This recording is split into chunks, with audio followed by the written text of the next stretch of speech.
முடியாது போ. எனக்கே எங்க அப்பா வாங்கிட்டு வந்து நான் கஞ்சி வாங்கியிருக்கேன் போட.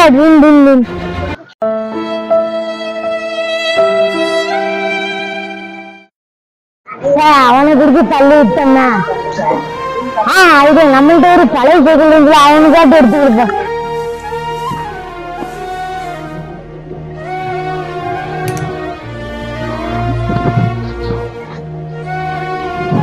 ராஜு ராஜு என்னோட தள்ளி விட்டாலும் நீ எதுக்கு அதை போல வா, உனக்கு ஒரு கிஃப்ட் வச்சிருக்கேன் போ. இந்த கிஃப்ட்